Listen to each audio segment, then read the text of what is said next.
Hello everyone, and thank you for attending today's webinar, Getting the Most Out of an Amptek X-Ray Spectrometer, Part 3, Tuning an Amptek Spectrometer.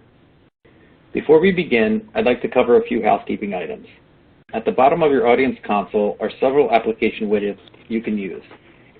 If you have any questions during the webcast, you can click on the Q&A widget and submit your question. We'll try to answer these at the end of the webcast, but if a fuller answer is needed or we run out of time, you will receive an answer via email. A copy of today's slide deck and some links to additional materials are available in the resource list. It's the widget that looks like a green folder. You can expand your slide area by clicking on the maximize icon in the top right or by dragging the bottom right corner of the slide area. If you have any technical difficulty, please click on the help widget. It has a question mark icon and covers most common technical issues. An on-demand version of the webcast will be available approximately 1 day after the webcast. It can be accessed using the same audience link that was sent to you earlier. Now I'd like to introduce the presenter for today's webinar, Robert Breedis. Robert is the Chief Scientist of Amptek, an Amptek company in Bedford, Massachusetts. He has spent over 30 years designing instruments for radiation detection and measurement for many applications and for many customers. He has spent most of the past 15 years concentrating on X-ray spectroscopy, primarily for X-ray fluorescence and energy dispersive spectroscopy. He has developed state-of-the-art silicon drift detectors and silicon pin detectors, high-performance digital signal processors, and worked with customers using these components in a wide range of applications. Prior to that, he developed instruments for gamma-ray spectroscopy using compound semiconductors, scintillators, and high-purity germanium detectors for homeland security and for medical applications. He also spent over 10 years developing instruments for space radiation measurements. He is an author or co-author on over 40 technical publications, is a senior member of the IEEE, and for several years he has taught a short course on radiation detection and measurement at the IEEE Annual Nuclear Science Symposium. Now over to Bob. Good morning. My name is Bob Breedis, and I am the Chief Scientist of Amptek, and I'll be speaking today about getting the most out of an Amptek X-ray spectrometer. This is the third in a series of webinars discussing this. The first two were more on general principles, while today's webinar will focus more on the details of how to actually tune and adjust an Amptek spectrometer.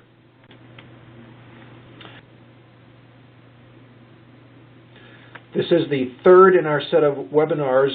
As a reminder, the other two webinars are available on our website. You can go back and look at them, but I wanted to review the points briefly before moving on.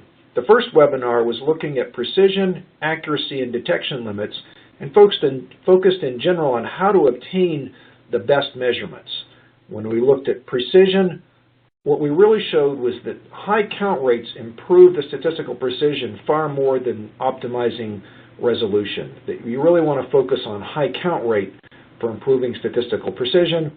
What this means is if your source is intense enough, you want to use a short peaking time and operate at high count rates, but for accuracy, you need to make sure everything is set to keep the spectrum stable. If your source is weak, then increasing the area or the efficiency, the thickness of the detector is really what's best. To maximize accuracy, the detector and spectrometer are really not the main factors that limit accuracy, but within the detector, the spectrometer, spectrum stability is really key. If the gain, the noise, or anything changes, that will degrade the accuracy. And making sure you have a good model is also important. We also talked about how to optimize the detection limit. These factors are actually discussed in more detail in a research paper that was recently published just last week in X-ray spectrometry. The reference is there. I would encourage you to look at that paper for more details. The second webinar focused on intrinsic noise, dead time, and interference. These are practical issues that really drive a lot of spectrometer operation. For intrinsic noise, we talked about what it is, what its consequences are, what you can expect, how to minimize it. Talked about stochastic timing and impacts on dead time, some peaks, pileup, and again, what's expected, how to minimize it. And then we looked at interference, instrument noise, basically why the system often does not work as one expects, and how to address that.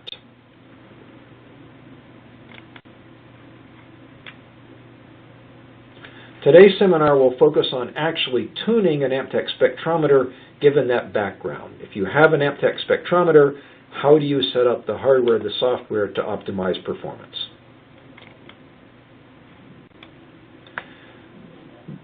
It's going to be broken up into two sections, the main parameters and then advanced parameters. Main parameters are ones that virtually every user will need to tune to optimize for a particular application. Advanced parameters are only needed for special applications. In terms of the main parameters, some of the key things one typically needs to adjust is first the gain, which is based on the energy range of your spectrum, the number of channels in the spectrum, the temperature that was discussed in webinar 2, but we'll mention it briefly, the peaking times. This really primarily determines the resolution count rate trade-off that was discussed in quite a bit of detail in the first webinar, thresholds, there's preset time, and then some fixturing related issues. Before I delve into the actual parameters, I want to mention how to adjust them if you're not familiar with our software. In DPPMCA, there's an acquisition setup button. If you click that button, it calls up a window, and there are tabs that let you set parameters related to the gain, the shaping, different factors. Each of those pages, there's a line across the middle. Above that are the standard parameters, the ones most people need to adjust. Below that are the advanced parameters that require adjusting less often. I'll also point out that we have the ability to save configuration files. So once you get your spectrometer configured the way you like it, I would encourage you to save that in a configuration file. You can also save multiple configuration files. You can have a high rate file, low rate configuration, different configurations for different conditions. In addition, there's different ways to look at these parameters. You can, of course, tab through the setups. We also have a button that lets you see all of the parameters at once. And if you save an Amptek file, save a file using Amptek's DPPMCA software, the MCA file is in an ASCII format. You can open up with Notepad or Excel or your favorite software and view the parameters. They're in the footer of the file.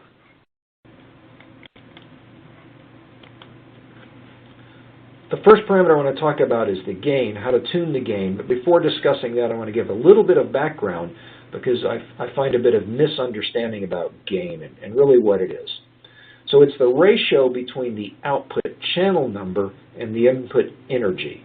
It's the ratio of output to input, so output channel to input energy. And the units would be an EV per channel. This is the system conversion gain. So if we have a spectrum, you've got multiple peaks. The centroid of each in energy can be listed in energy, and in channel, that ratio is the gain. I should note that there is generally a non-zero offset, which is important to remember for energy calibration purposes, and will be discussed in more detail in a later slide.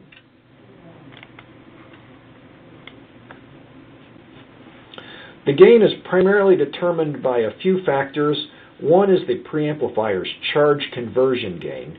The oscilloscope trace on the upper right shows the output of a preamp, and if you have an energy deposited, a 22 keV X-ray deposited, then you'll get a step height out of a certain number of millivolts, in this case 70 millivolts.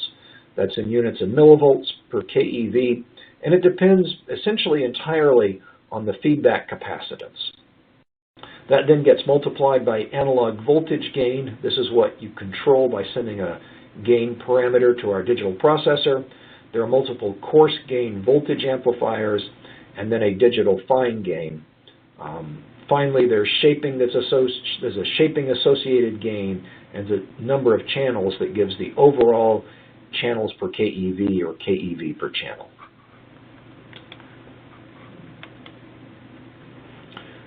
In terms of how to tune the gain, really your goal is to simply have the spectrum should be visible and fill most of the spectrum. You want to see all of the spectrum and have it largely fill the spectrum.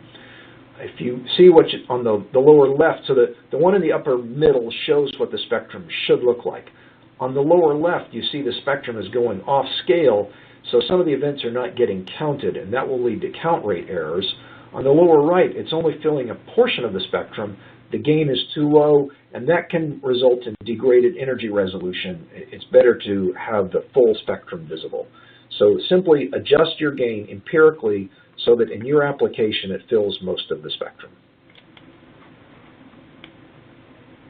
In terms of tuning the peaking time, the slow channel peaking time is the main factor determining the resolution and count rate. For a fast SDD, typical values are 0.2 to 4 microseconds. For an SDD, 1 to maybe 10 microseconds. And for a silicon pin, 6 to 30 microseconds. You really have to decide what's best in your application. I would refer you to the prior webinars. There are a couple of plots here that illustrate the kind of typical performance for different detectors that help you decide the best trade-off for whatever you are trying to do. Although the slow channel peaking time is the primary factor, there are a couple of other peaking-related parameters. There's a fast channel peaking time that's used in the pile-up circuit and also in the in counting count rates. We recommend typically 100 nanoseconds for a fast SDD or an SDD, although you probably want to drop that to 50 nanoseconds for the highest count rates. We recommend 400 nanoseconds for a 6 square millimeter silicon pin and 800 for the 25 square millimeter silicon pin. If you make it too short, the problem is that there's extra noise, and that leads to a high noise threshold, so some events may not be counted. If you make it too long, then your pileup reject may not work as well as you want. In terms of the flat top duration, you want it to be long enough to collect all the charges, and it also needs to be longer than the fast channel peaking time. If you make that too short, if you make the flat top shorter than the fast channel time, then you get some distortions in the sum peak, as illustrated on the lower right. So for the SDD, the fast SDD, it's typically 200 nanoseconds, although if you're running at less than half a microsecond peaking time, you probably want to reduce it. If you reduce it too short, then you get a tail on the primary peak, which is not good. For the silicon pins, 600 or 1200 nanoseconds is recommended, depending upon how you've set your fast channel time. The thresholds are fairly important and the source of some misunderstanding. The reason for the threshold is to separate noise fluctuations from actual signals. The plot on the lower left is a simulated oscilloscope trace, and you can see you've got noise fluctuations on baseline and the signals above that. If your threshold is too high, then you may miss small amplitude events. If your threshold is low, you start counting noise as signal, and that causes all sorts of errors in the count rates, and also can cause false triggering of the pileup, rejecting valid events. There are distinct fast and slow thresholds, one for the fast channel and one for the slow channel. The fast channel will always be noisier. It's a shorter peaking time, so it has a higher noise bandwidth, which tends to lead to a higher threshold. We have an auto-tune algorithm, a button on the top that lets you do an auto-tune. It's quick, very nice tool, but it's important to understand that it's approximate. It quickly tunes to something close to an ideal value. We don't recommend auto-tuning every system or every day. Auto-tune, manually adjust, and then you should be able to get to something that remains stable. If you have to auto-tune every time, something is not right.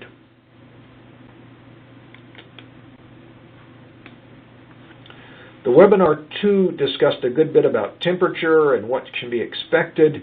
Just briefly, in software, there's a set point that you'll command, and what we recommend is finding the warmest environment your system will experience, set the system at full cooling, see what temperature the detector reaches, and then go to a set point a little bit higher.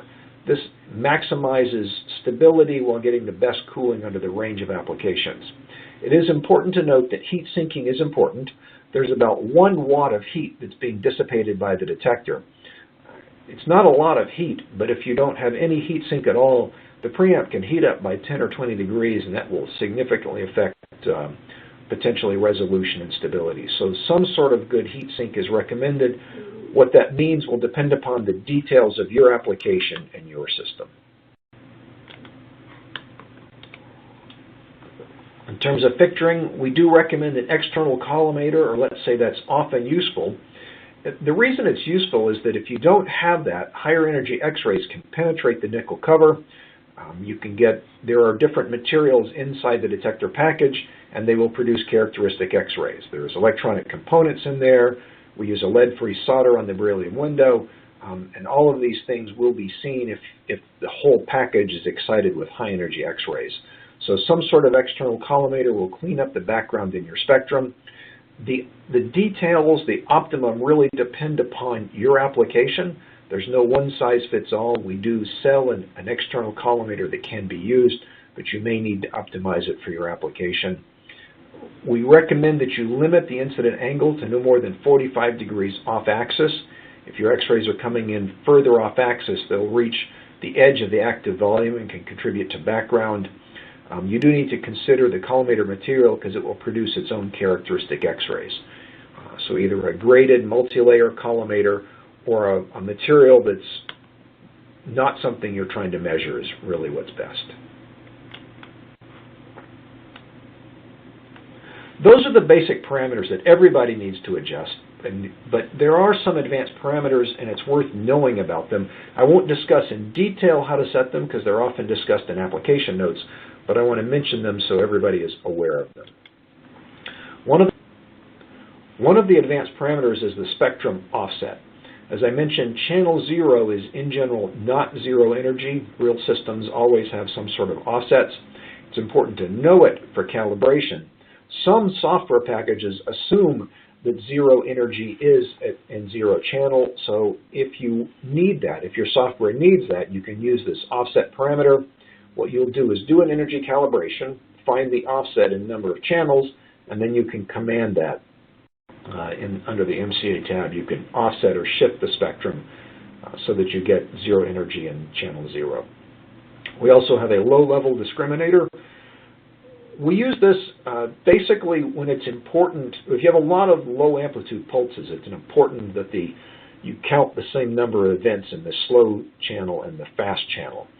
The slow channel should be near the noise. For system operation, it's not good to raise the slow threshold a whole lot, but there's always more noise in the fast channel, so the fast threshold tends to be high.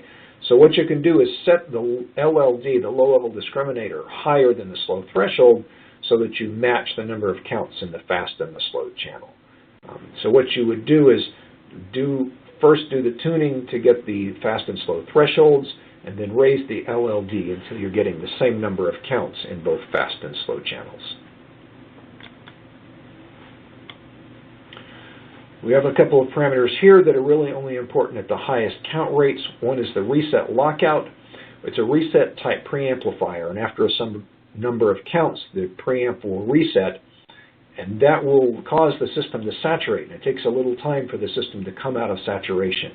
If you set your reset lockout time too short or to 0, then the baseline kind of jumps around and you lose resolution. If it's too long, then you get excess dead time. The recommended values are 20 microseconds for the fast SDD, 40 microseconds for regular SDD, and 200 microseconds for a silicon pen. Having said that, this is really only important at the highest count rates. At low and moderate count rates, it really doesn't matter. We also have a feature called secondary pileup rejection. What this does is it uses the rise time of the event that comes, the rise time out of the preamp, to identify events that are piled up but overlap in the fast channel. The simulated oscilloscope trace on the bottom right shows that the rise time gets longer for piled up events, but if you set this paramp so we can use that to reject, we reject events with rise times that are too long. It's important to note that if you set that too short, you'll throw away real events. So it does have the capability of distorting your spectrum.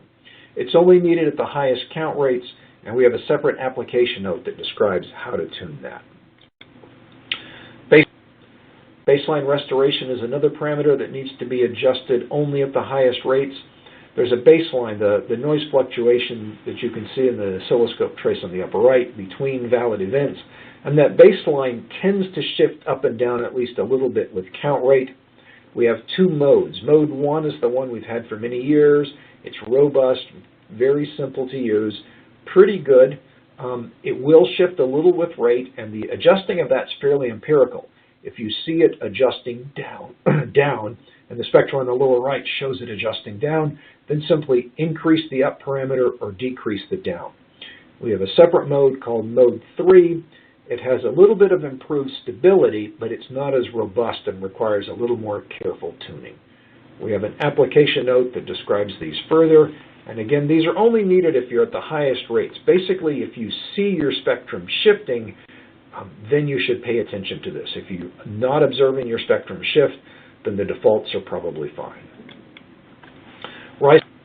Rise time discrimination is another advanced parameter. It turns out, as illustrated in the upper right, X-rays that interact out at the outer edge of the active volume lead to slow events and lower pulse heights, which affect spectral background.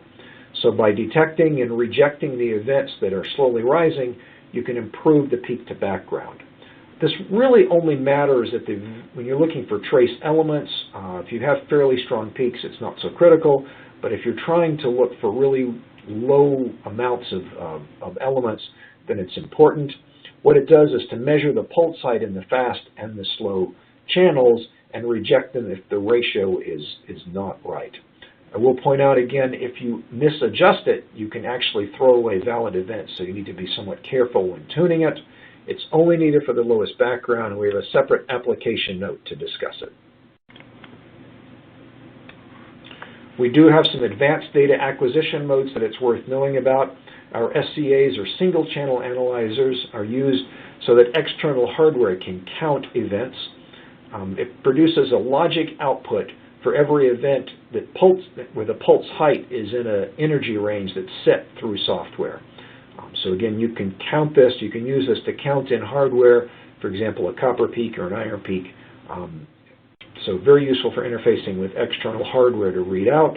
We also have a gate that's used to synchronize with external hardware, where the external hardware controls the acquisition. It lets you require events only under certain conditions determined by the external hardware. Again, we have a separate application note that discusses how to set that. We have another acquisition mode called list mode, which is used to read data quickly.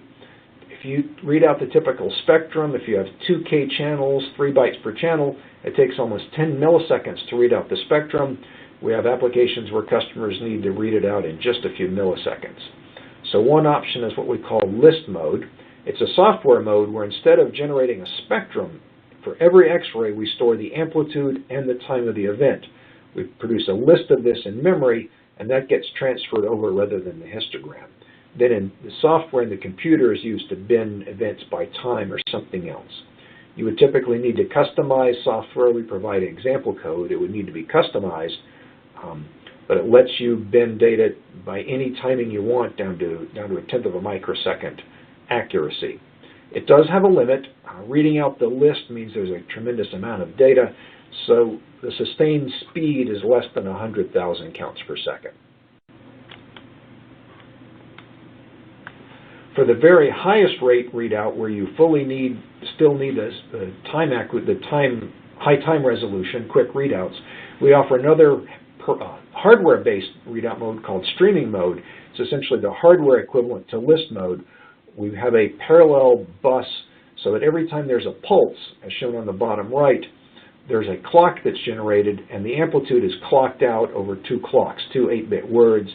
You can read this out typically with a customized FPGA, and here you can get as high a time accuracy as you want, and you can read it out at the full rate, more than 2 million counts per second. So these are the things to know when tuning your parameter, tuning your MCA. They're the basic parameters that everybody needs to adjust, and then the advanced parameters. These are discussed in more detail in DPPMCA's help file. I would encourage you to refer to that and application notes that are on our website. Thank you very much for your time and attention today.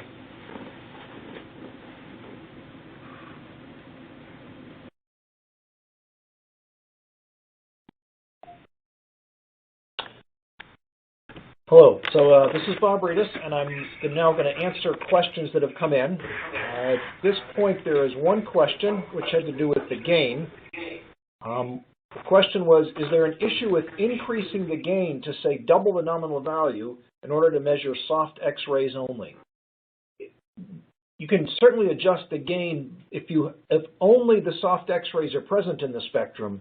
then increasing the gain so that it fills the full spectrum spectrum is recommended.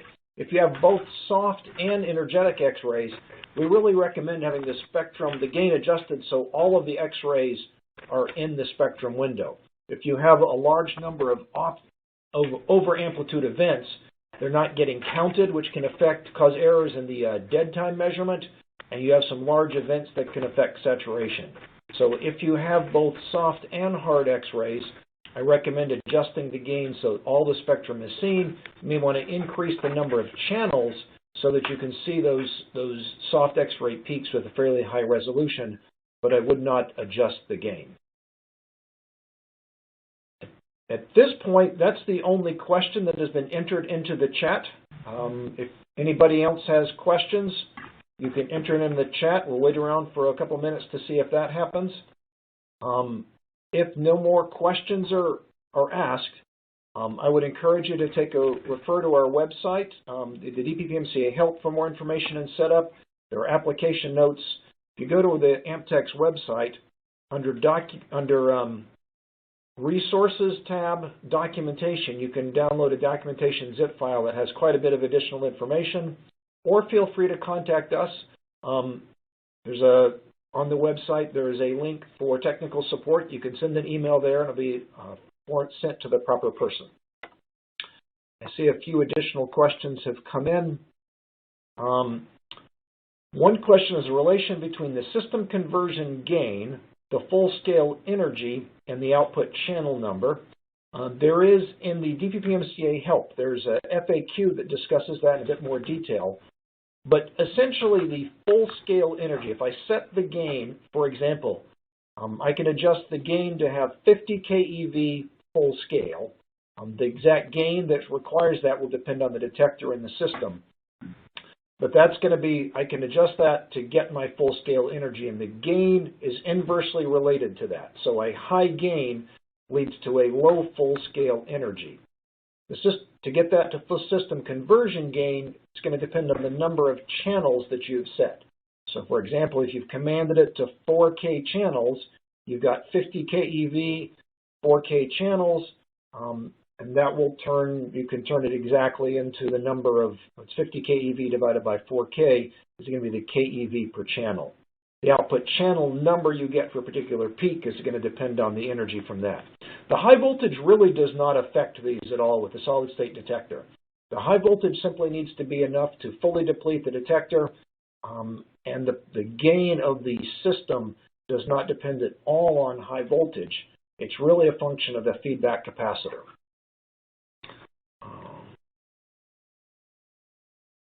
Document on list mode, that's available. I can email it to you directly, but there's a document entitled Advanced Acquisition Modes, and that document describes list mode, streaming mode, and the other parameters. Question on fast channel, if it has a fixed gain and a fixed resolution. It is correct, it has a fixed resolution. There's a total of 512 channels there. The coarse gain that gets applied, that's applied to the fast channel. So in the gain, there's a coarse and a fine gain. The coarse gain gets applied, the fine gain does not. So if you change the coarse gain settings, it will shift around. The fine gain applies only to the slow channel.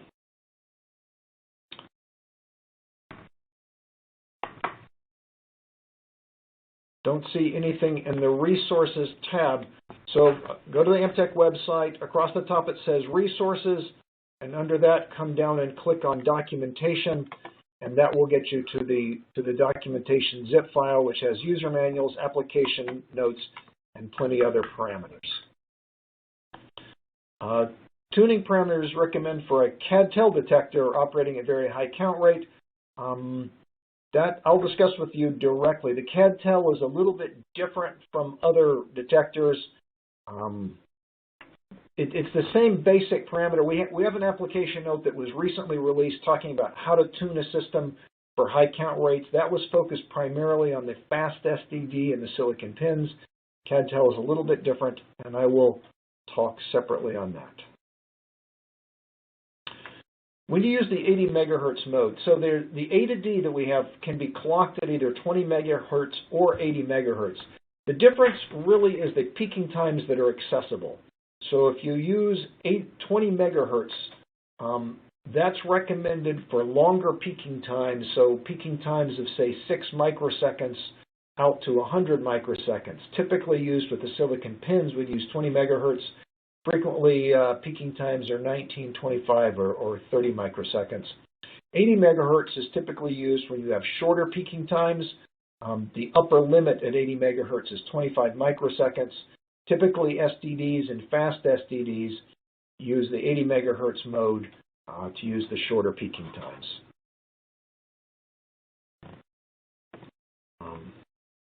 Question is it possible to access the web conference afterwards?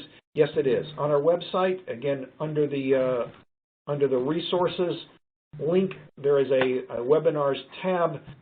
The prior two webinars are available there now. The one we're giving today will be posted there in a couple of days, so it will be available later. The final data rate of the silicon-based detectors, the drift speed is not the primary parameter. The drift speed, the rise time of the signal out of the preamp is for the fast SDDs dependent a bit on the size, but it's still shorter than 100 nanoseconds. It's typically 30, 40, 50 nanoseconds. And so that gives the minimum flat top time you can have is this 50 or 100 nanoseconds. So one can certainly get output rates well over a megahertz. There will be some resolution loss because there's additional series noise, but you can operate that way. And again, we have a recently released application note that talks about how to optimize the system for such parameters. Got a question about tune thresholds. So when you click the auto tune button, what the system actually does is it sets both the fast and the slow thresholds to 0. And when you set those thresholds to 0, you're counting every noise fluctuation. And then it first raises the fast and then the slow. And what it does is it raises the threshold and looks at the total count rate until that count rate falls below a certain level. For the fast channel, it's actually looking for 50 milliseconds in which there is no count. And for the slow channel, it's looking for where you get a count in one count in a second. So it sets the threshold to 0 and then raises the threshold to where that rate is very low. What it does, it will only work if there's no signal. If you try to apply this when there's a signal, it will raise the threshold all the way to the maximum scale. It is somewhat variable. The results are kind of variable. What it is a quick way to get the thresholds in approximately the right ballpark, and then we recommend tuning from there.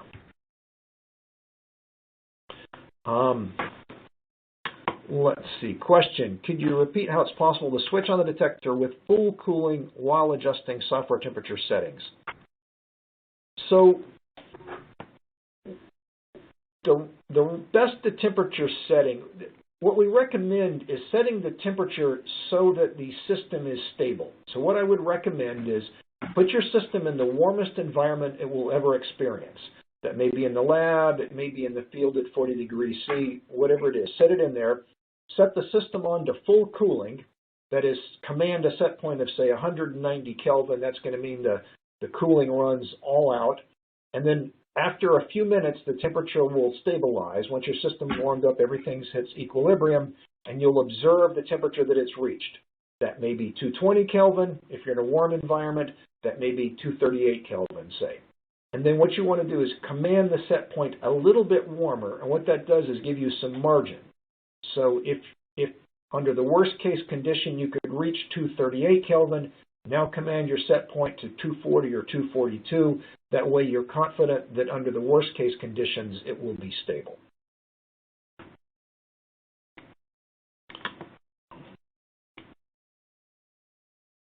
Does the Peltier cooler contribute to noise when it's operated at low temperatures due to high power requirements? No, the Peltier cooler, that's a DC current, and it has no impact on noise. The operation, I mean, when the detector is as cold as possible, that will lower the noise operating the Peltier cooler does not add noise. Possible to have a preamplifier analog out. So yes, it's possible. The simplicity of that depends on the exact system you've purchased. If you buy an XR100 preamplifier, there is a BNC output that has that. If you PX an XR100 with a PX5, for example, you just need a BNC-T.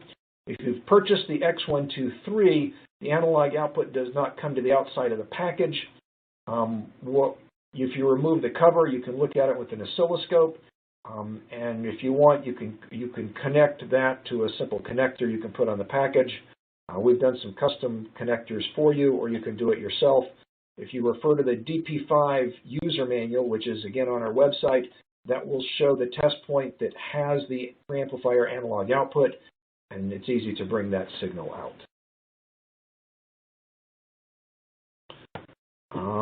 Yeah, X123. So we can talk separately, but that's available through the. That is available. It doesn't come to the outside, but you can bring it out.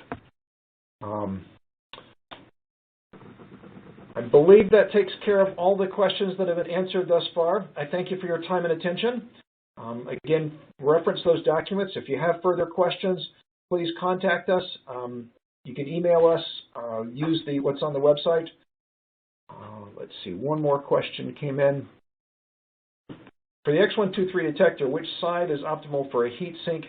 It doesn't really matter. It actually doesn't matter. Put it on either side will work fine. The metal box has good thermal conduction, so wherever you put it should work pretty well. Much of the heat is being dissipated. The detector heat is being dissipated on the extender, so getting the heat out close to that is probably most important. Again, thank you for your time and attention, and we will follow up with other questions we receive later. Have a great day.